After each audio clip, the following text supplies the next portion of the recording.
جی جی میں ان سے پوچھتا ہوں جو کہیں اللہ مدد باقی سب شرک و بدعت، میں کہتا ہوں ذرا صحابہ کو بھی سنو، یہ تانا سنی کو نہیں، یہ جماعت صحابہ کو ہے۔ صحیح مسلم میں حدیث شریف، صحابہ کا دین فَإِنْ آمَنُوا بِمِثْلِ مَا آمَنْتُمْ بِهِ فَقَدِ اهْتَدَوْا۔ صحابہ کا عقیدہ کیا ہے کہ میرے آقا صلی اللہ علیہ وسلم ایک جبہ پہنتے تھے خطبہ جمعہ میں، خطبہ عید میں۔ جب میرے آقا علیہ السلام کا وصال ہو گیا تو وہ جبہ سیدہ عائشہ صدیقہ رضی اللہ تعالی عنہا نے پاس رکھا۔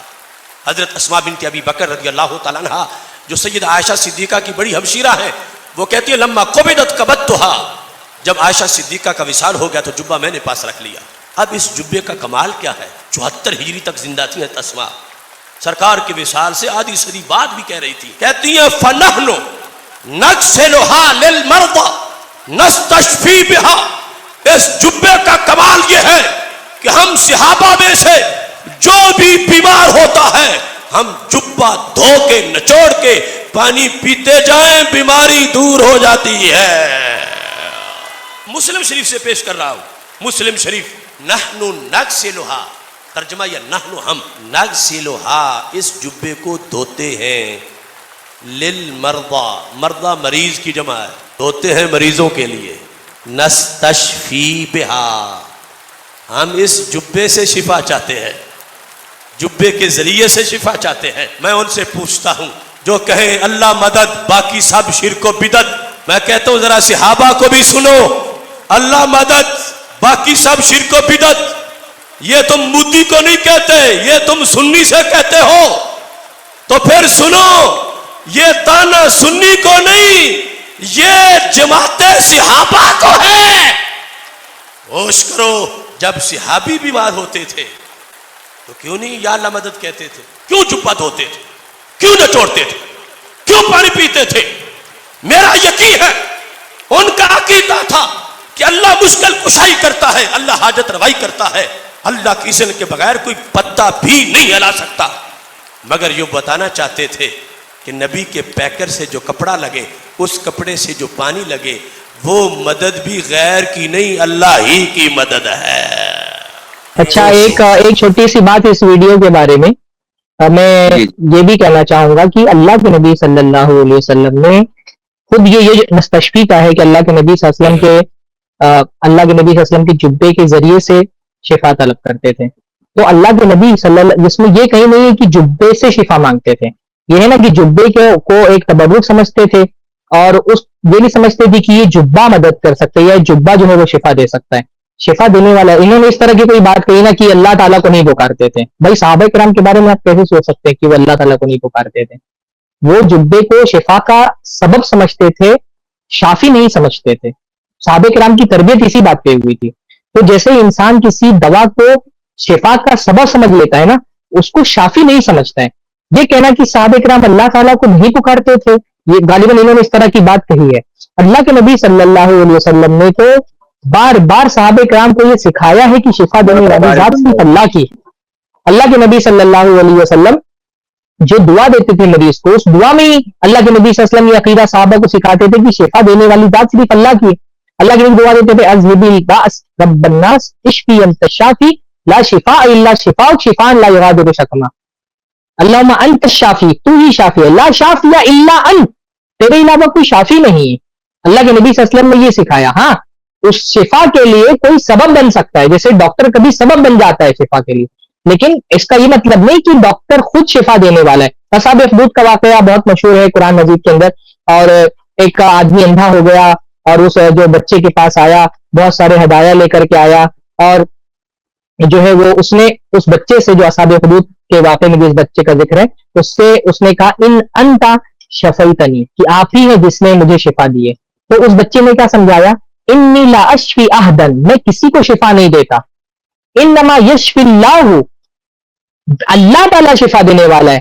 فَإِنْ أَنْتَ آمَنْتَ بِاللَّهِ دَعَوْتُ اللَّهَ فَشَفَاكَ، اگر تم اللہ تعالیٰ پہ ایمان لے کر کے آ جاؤ تو میں دعا کروں گا اللہ تعالیٰ سے، تو اللہ تم کو شفا دے گا۔ تو اس بچے نے بھی یہ بات سمجھائی کہ شفا میں نہیں دیتا، میں دعا کر سکتا ہوں، دعا کروں گا تو اللہ تعالیٰ شفا دے گا، میں بس اس کے لیے سبب بن سکتا ہوں۔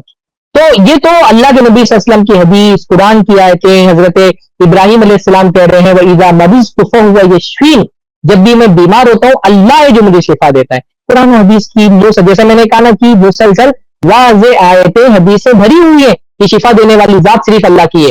ان کو واضح اور صریح آیتیں نہیں نظر آتی ہیں, اور اپنے مطلب کی بات لینے کے لیے صحیح حدیث کو اتنا توڑ مروڑ کر کے اسے شرک ثابت کرنے کی کوشش کرتے ہیں جس میں کسی بھی زاویے سے شرک نہیں ثابت ہو رہا ہے, بس اتنا ثابت ہو رہا ہے کہ اللہ کے نبی صلی اللہ علیہ وسلم کی ذات بابرکات ہے, اللہ کے نبی صلی اللہ علیہ وسلم سے متعلق چیزیں بھی برکتیں والی ہیں, تو ان کو وسیلہ بنایا جا سکتا ہے, سبب بنایا جا سکتا ہے شفا کے لیے, نہ یہ کہ وہ خود شفا دینے والی ہے.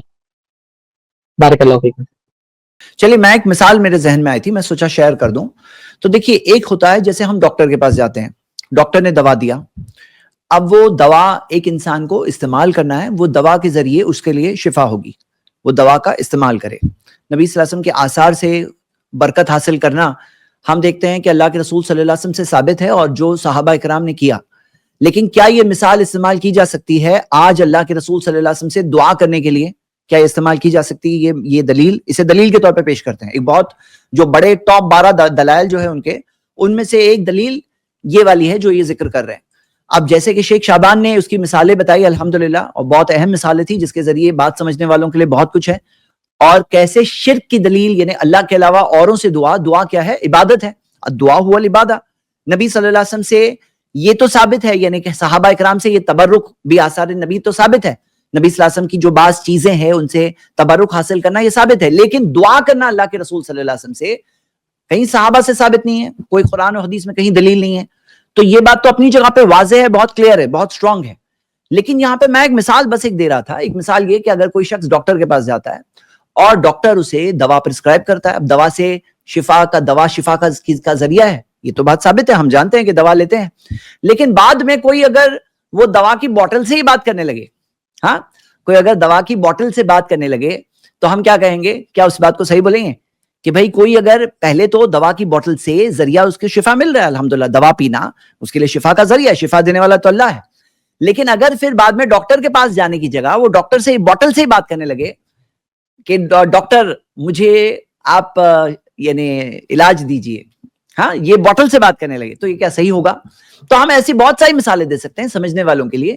تو صحیح بات تو یہ ہے کہ یہ جو مثال کے ذریعے جو یہ قیاس کر رہے ہیں, اس کے ذریعے اس بات کو ثابت کر رہے ہیں, یہ قیاس جو ہے یہ ثابت نہیں ہو رہا ہے, یعنی کہ یہ اینالوجی وہاں جا کر میچ نہیں ہو رہی ہے.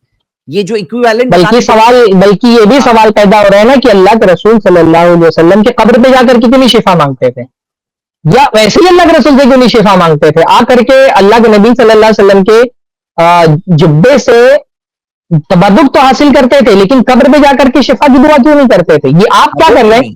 آپ اللہ کے نبی, آپ جو عمل کر رہے ہیں اس کی دلیل دینا. آپ اللہ کے رسول صلی اللہ علیہ وسلم کو مدد کے لیے پکارتے ہیں, ہم کہتے ہیں اس کی دلیل دو کہ اللہ کے رسول کو مدد کے لیے پکارا جا سکتا ہے, آپ سے دعا کی جا سکتی ہے, آپ سے شفا طلب کی جا سکتی ہے. آپ طلب کر رہے ہیں اللہ کے رسول صلی اللہ علیہ وسلم سے شفا, آپ کر رہے ہیں استعانت, دعا مانگ رہے ہیں غیر اللہ سے. ہم آپ سے جب مانگ رہے ہیں کہ دلیل دو تو آپ کہہ رہے دیکھو رسول اللہ صلی اللہ علیہ وسلم کے کپڑے سے تبرک لیا جاتا تھا. بھائی ہم نے تبرک کی نہیں, ہم نے استعانت کی دلیل مانگی ہے. کیا صحابہ کرام جا کر کے اللہ کے نبی کی قبر پر, یا آپ کو کہتے ہیں کہ اللہ کے نبی حاضر و ناظر تھے, تو اللہ کے نبی صلی اللہ علیہ وسلم کی جب کوئی بیمار ہوتا تو صحابی تو کیا اللہ کے نبی صلی اللہ علیہ وسلم سے ہاتھ اٹھا کر کے دعا کرتے تھے کہ اللہ کے رسول مجھے شفا کر دے, یا رسول اللہ اغثنی, یہ کہا کرتے تھے صحابہ کرام؟ کیوں جاتے تھے جبے سے تبرک طلب کرنے کے لیے؟ ڈائریکٹ اللہ کے رسول صلی اللہ علیہ وسلم سے مانگ کیوں نہیں لیتے تھے شفا؟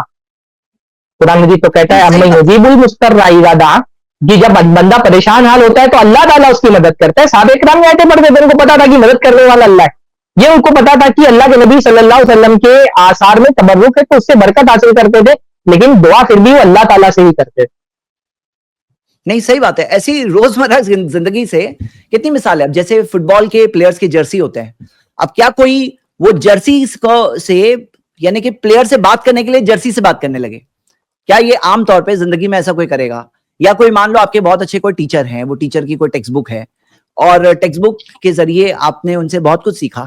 ٹیکسٹ بک کے اندر وہ بک جو نوٹس تھی, ٹیچر کی جو نوٹس تھی, اب کیا وہ نوٹس کے ذریعے وہ ٹیچر سے بات کرنے لگیں گے؟ مطلب یہ کیا بات ہے؟ یہ کیا یعنی آثار سے خود نبی صلی اللہ علیہ وسلم سے دعا کرنے کی دلیل کے طور پہ یہ بات ذکر ہو رہی ہے؟ یہ کہاں سے میچ ہو رہی ہے؟ بات میچ ہی نہیں ہو رہی. فالس ایکویویلنس کہتے ہیں, یعنی یہ ایکول ٹو دس جو بول رہے ہیں یہ خود ایک ایکول نہیں ہو رہے ہیں. آپ دیکھ سکتے ہو. یہ تو یہ چند یعنی جوابات تھے, بہت کچھ اور کہا جا سکتا, لیکن امید کرتے ہیں کہ لوگ ان باتوں پر غور کریں گے. اور ایسے دلائل ہے آپ کے پاس, اور کچھ نہیں بچا, قرآن حدیث سے کچھ نہیں مل سکتا ہے. پھر ایسے ہی دور دراز کے کیسے بھی کر کے کوئی بھی چیز فٹ کر کے اس کو دلیل بنا دی جائے, یہ بچا ہے. پھر یہ چیز بچی ہے. شیخ کچھ آپ کہنا چاہ رہے ہیں؟ اچھا یہ لوگ آپ دیکھیں گے کیسے تانا دیتے ہیں ہم کو. مطلب یہ ابھی انہوں نے بھی کہا نا ویڈیو میں, یا اللہ مدد, جو گویا کہ ہم صرف اللہ تعالیٰ کو مدد پکارنا ہمارا جرم ہے کوئی, جو اللہ تعالیٰ نے فرمایا وما نقموا منهم الا ان يؤمنوا بالله, کہ یہ بس ان کا سارا اہل حدیث کا سارا جرم یہ ہے کہ وہ اللہ کے علاوہ کسی کی مدد سے نہیں پاتے. یہ کوئی جرم ہے؟ یہ ہم کچھ غلط کام کر رہے ہیں. قرآن مجید بار بار کہہ رہا ہے اللہ کے علاوہ کسی کو مدد کے لیے مت پکارو. تو ہم اگر اللہ تعالیٰ کے علاوہ کسی کو مدد کے لیے نہیں پکارتے تو کیا یہ ہماری غلطی ہے؟ یعنی چلیے مان لیں کہ آپ سمجھتے ہیں کہ غیر اللہ سے مدد کرنا جائز ہے, کیا غیر اللہ سے مدد مانگنا واجب سمجھتے ہیں آپ کہ غیر اللہ سے مدد مانگنا واجب ہے؟ یعنی اہل حدیث کا یہ جرم ہے کہ وہ غیر اللہ سے مدد کیوں نہیں مانگ رہا. یہ تو بالکل جو قرآن مجید کی آیت پڑھی جائے نا کہ اللہ تعالیٰ فرماتا ہے اذا ذکر اللہ وحدہ اشمئزت قلوب الذین لا یؤمنون بالآخرہ, کہ جب اکیلے اللہ کا ذکر ہوتا ہے تو جن لوگوں کے دل میں کفر ہے نا, جو اللہ پہ ایمان نہیں رکھنے والے, ان کے دل سکڑنے لگتے ہیں, ان کو تکلیف ہوتی ہے.